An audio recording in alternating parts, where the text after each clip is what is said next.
Hello, welcome back to my channel.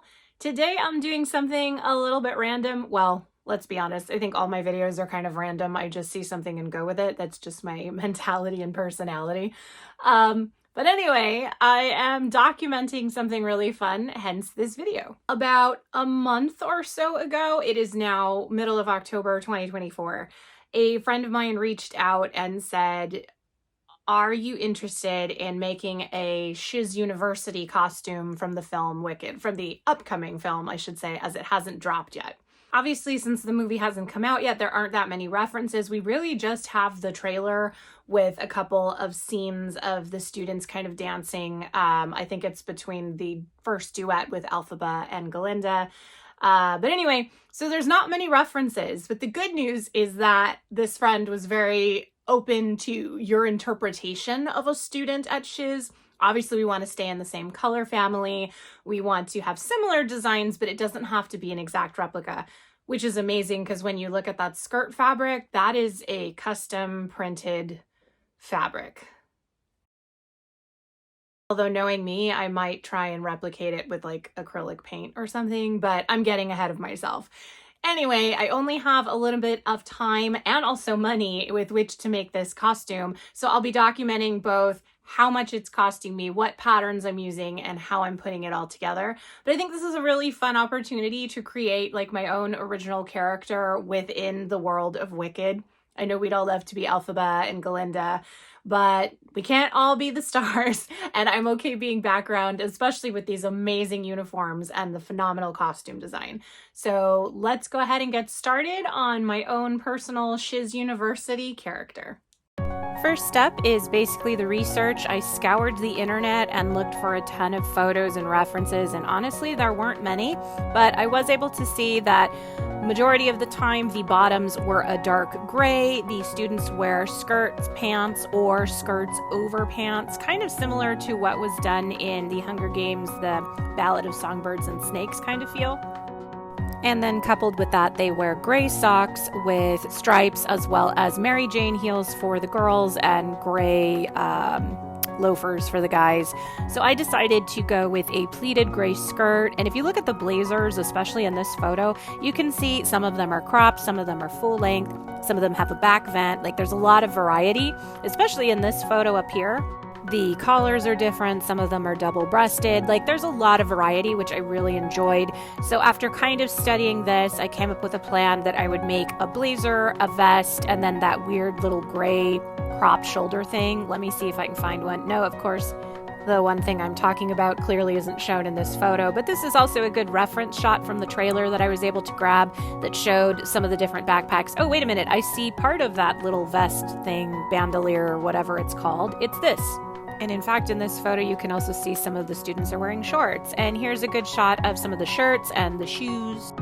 Yes, I was freezing that trailer at every possible second to try and get any reference that I could before I started my build, as you can probably tell. But this was a great shot as well. Then if you look at this one up close, there's some really interesting collar details as well as fun tie details.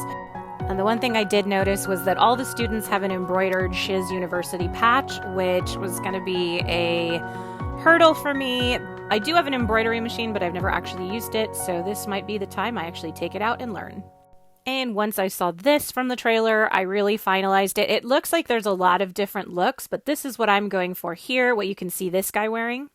So breaking this down, I'm going to need gray shoes, gray socks with some stripes, a gray pleated skirt, that bandelier thingy, some kind of a vest worn under the bandelier, a button-up shirt, and then the blazer as well. His is cropped, but I think I'm just going to make mine full just in case because I like fuller blazers.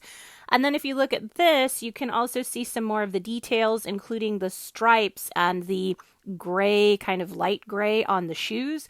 So this is giving me a lot to play around with, but it also shows that just stopping that trailer and kind of figuring out seam lines and where buttons are is a good call. And now that I have a plan of attack, let's get to the fabric. The majority of my fabric was bought at Hobby Lobby. As you can see, I found this really pretty satin polyester teal to use for the lining of the vest and the blazers. Then this is the gray. This I actually got at Joann's that I'm going to use for the mini skirt. And then the white that you're seeing up in the corner is a twill. Yes, it's the wrong color, but I do plan on dyeing it and hope everything goes well color-wise with that. First step was to wash and iron all of my fabrics, which is a necessary evil, but then I got started on the shirt first.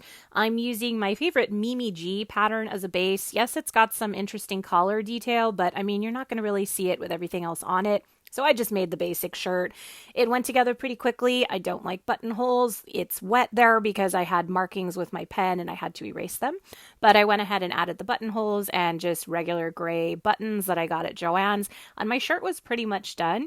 Here it is with the sleeves, and I did make them cuffed and actually a little bit longer than normal just because I knew the blazer would pull them up. Originally, I was going to use this for the blazer because I just liked the double-breasted cuff and whatnot, but then I changed my mind and decided to use a different pattern instead. This is that white twill that I bought before I dyed it. And then here it is cut out, ready to be made into a blazer. As you can see, I'm using a McCalls pattern. This is actually a pattern for a Joker costume, believe it or not. It's yellow on the pattern. But then we come to dyeing. So I went through the RIT color dye chart and found a few colors that I thought would work, but I ended on Social Bubble because it just looked the closest in my screen caps. So I went ahead and got the necessary colors. This thing took a whole bottle of aquamarine dye, and then slowly took my pieces one by one and put them in the dye. Is this how most people should dye things? Probably not. But this is what works for me because of my limited space, so I cut everything out, overlocked the edges, and put all the individual pieces into the dye pot. It actually worked fairly well, although it's pooling a bit more blue than teal. But, you know, it is what it is, and I'm working on screen caps that probably have a filter over it, so we're just going with it. Then while the other pieces were being washed, I went ahead and cut everything out of the lining. I'm actually really pleased with this fabric. It's soft and it goes really well with the twill. Then I went ahead and started adding in all the darts that the pattern calls for, which I don't know if the movie costumes have the darts, but my pattern called for the darts, so I took a few creative liberties because there is so much variation in the student costumes. So here everything is just kind of pinned together. I have the facing attached to the lining. My sleeves went in super smooth, I gotta say. Like, they're nice and crisp. I love it.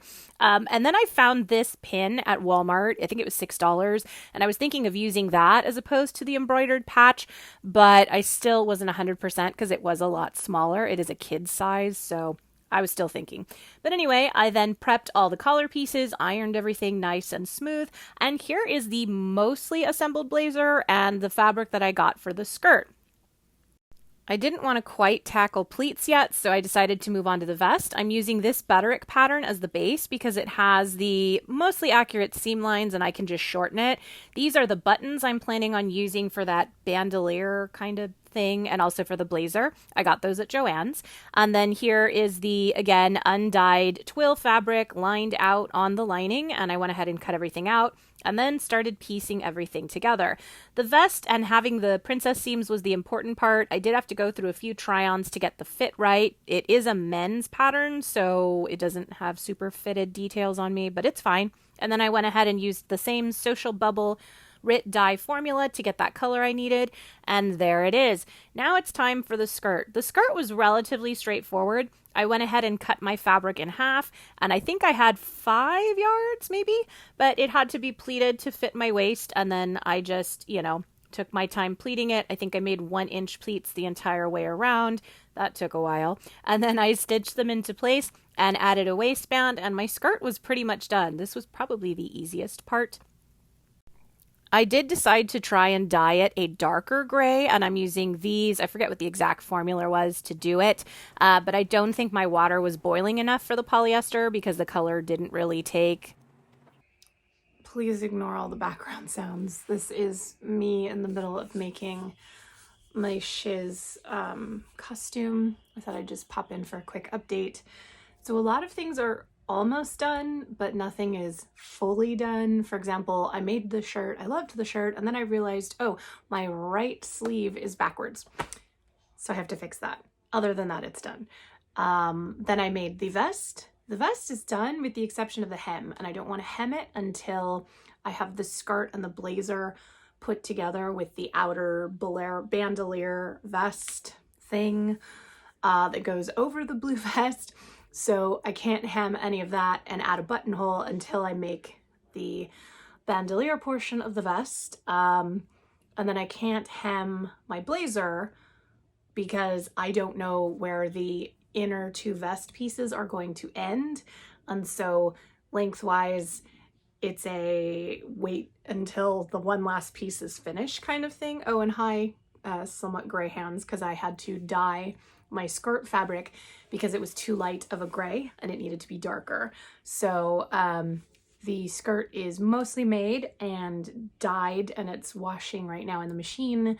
But even that's not done because I still need to hem it, and I can't hem it until I have the skirt and the shoes on. So this is a lot of almost finished pieces, and it's kind of driving me crazy that I can't say anything is fully finished yet, even though I've been working on this for like 5 days. But I can see the finish line.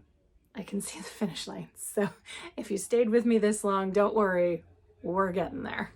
And now it was time to mock up that bandolier thing. I don't even know why I'm calling it a bandolier, but basically I'm mocking it up. I'm using the vest pattern that I used for my main vest because I want to match the princess seams, and then using some scrap fabric to kind of mock up my first one. I did find this great denim at Joann's, and yes, I know it says denim, but it's not thick like jean fabric. It's more like a nice heavy poplin. But I liked that it had the stripes, and I knew I could dye it later, so I just kind of went with it. So here is just the base mock-up that I made with the vest pattern. I'm obviously using scraps. Some of them aren't as long as they need to be, as you can see on the side right there. But again, it's a mock-up. It's okay. Everything will be fine. And here I am now just tracing what I think I see in the pictures and kind of just, pinning it and cutting it as needed. I did want to try and align the princess seams as much as possible, so I was constantly referencing the photos that I had to kind of, get it to work. This was mock-up 1. I think I ended up going through 7 different mock-ups, and also this dress form is not my size, so that was also fun to figure out. And before you say, why don't you just pad the dress form? Well, I use it for other stuff, so I can't really do that, and I also don't have a lot of space. But anyway, here is I think this is mock-up 2 or mock-up 1, where you can see it kind of works. It does need to be lower under the bust, as well as I needed to lengthen that side piece on the left. But, for a first attempt, it wasn't bad. It did take me a while, but I finally got my pattern. It's a very odd looking pattern, I'm not going to lie. And I did fine tune it a little more from that, but, after a couple tries, I got it right. I just always have to remind myself that it goes over my one shoulder as opposed to the other. It goes over my left shoulder. But here I am. I think this is mock-up 3 that I was going on. I kind of lost track. I was annoyed that it took me as long as it did and that I had to use so much scrap fabric, but I finally got it where I wanted. I think I might actually remake the one I made and just lower the back a little bit because I'm still not 100% happy with it. But again, I was on a timeline. I was trying to get this done in a week, and that and working and everything else, I just made it work.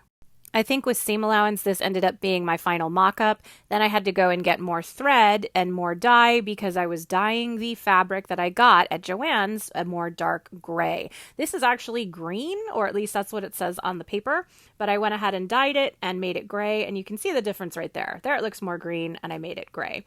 So here is the lining of the pattern that I had finally mocked up to where I needed and worn over my vest, which still wasn't finished because I needed to hem it and do everything else after this bandolier was finished. I really went about making this in the complete wrong order. But anyway, I was very happy with the final result. And these are the buttons that I'm going to be adding to the side. They looked very witchy and Aussie, which is why I went for them. And with the bandolier done, it was time to finish up the blazer sleeves and hand sew in the lining. I was very pleased that I got the perfect seam, but it's in the lining, so no one's going to see it. But at least I know it's there. And after that, it was time to steam the pleats in my skirt. This fabric did not like holding the pleats, so I had to use starch and iron and a hope and a prayer. But you guys, it's looking so good.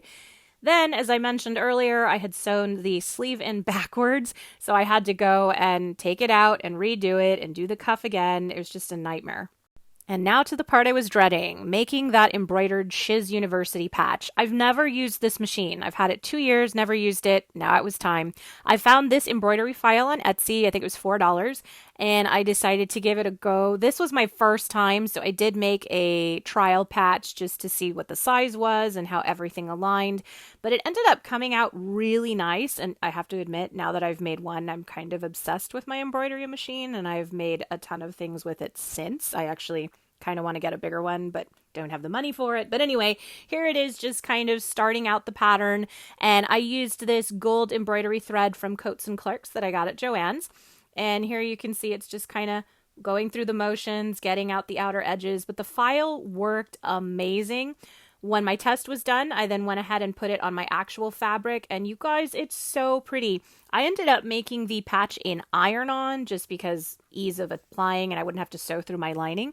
But here are the finished patches. I actually made a few extra for my friends because we're all going to be Shiz University students, and I'm just obsessed. With that done, I went ahead and figured out exactly where I wanted to iron it onto my patch, which I ended up just aligning it with that dart, which was kind of perfect. Ironed it on, and it was done. While my costume was finished for the deadline I had set to wear to Universal for the dropping of all the Wicked merch, I wasn't happy with it, so I went back and remade my bandolier. The main issue with that was I had initially cut my lining on the straight grain, and the outer fabric needed to be cut on the bias to achieve the diagonal lines, and so that really screwed up how everything was sitting, as you can imagine. So I just remade the entire thing by cutting everything on the bias and also giving some more inner structure to the garment itself. Then I went ahead and took these fabric marking pens. I'll link them in the description. I got them at Joann's, and then took, I don't know, a couple hours to hand paint in the blue designs. The lines are not exact to what we see on the real costume, but let's be honest, that's custom printed fabric. I wasn't going to find it, and I also probably couldn't have afforded it had I actually had it made on Spoonflower. So this was kind of like a, happy medium, I guess. But it honestly looks really cool, and the pop of blue on the garment just adds like that extra detailing, and I'm kind of obsessed with how well it came out. And here's my version 2 of the bandolier. I used the Lucky Brand denim for the outer fabric, a black denim that I just happened to have in my stash to give that fashion layer more structure, and then a gray cotton canvas also in my stash to line it. I then, as you saw, painted it with the blue marker, made it a actual real welt pocket so I could store my keys or whatever in there, and then adjusted the back line a little bit, as well as bringing in the waist so it sits nicer on my hips. You can see it right here. It's like perfectly at my natural waist, which is where version 1 should have been, but deadlines. And here is the finished look, or most of it anyway, with the blazer. And I am so happy to report that with my look finished, I was able to wear this to the Los Angeles premiere of Wicked. Getting to attend the Los Angeles premiere was a dream. I still can't believe it happened, to be honest. And to do it with my friends was even that much more special, that much more amazing. Yes, that's a green carpet that we walked on to enter. And it's all just like, I'm still processing, to be honest. In addition to my costume, Loungefly released this really cool backpack. So I took it with me, and it was able to hold all of my stuff and matched my costume perfectly. Then I went ahead and took a bunch of photos with, Jonathan, Ari, and Cynthia. This was one of those once-in-a-lifetime moments, and I am so grateful and thankful. Thank you, Universal, for everything.